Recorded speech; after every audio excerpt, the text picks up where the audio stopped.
Christmas లో సిలువ కనిపించాలి, క్రిస్మస్ పండుగలో సిలువనాథుడు కనిపించాలి. తొట్టిలో ఉన్న యేసు బాలుణ్ణి చూస్తుంటే సిలువలో ఉన్న యేసు గుర్తు రావాలి. అందుకే అయ్యగారు ఆ తొట్టిలో ఉన్న యేసు బాలుని చూస్తూ ముందు నాకు సిల్వ భారంబు మోయవలసి, ముందుకి సిలువ భారము మోయాలి మీరు. చిన్ని బాలుడా, చిన్ని చిన్ని చేతులు, చిన్ని చిన్ని కాళ్ళు, మనుషులను సృష్టించిన మీరు మనిషిగా వచ్చారా? ముందు నాకు సిల్వ భారంబు మోయవలసి,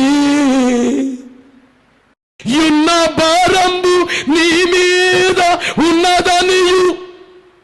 ఆ తొట్లో ఉన్నారు కానీ ఎంత భారం మీద ఉందో ఎరిగియు నన్ను ఎరుగని నరుని పగిది పండియాడుచుంటివా పశువులతోటే, పండియాడుచుంటివా పశువులతోటే. ఎంత కాలము నుండియో ఎదురు చూచుచున్న భక్తుల బృందంబు ఉద్ధరింప భూని మరియమ్మ గర్భాన పుట్టినావా. వేళ మానవ జీవితాలు ఎట్లా ఉన్నాయంటే యేసు ఇచ్చిన రక్షణ ఇంకా కొంతమంది పుచ్చుకోలేదు.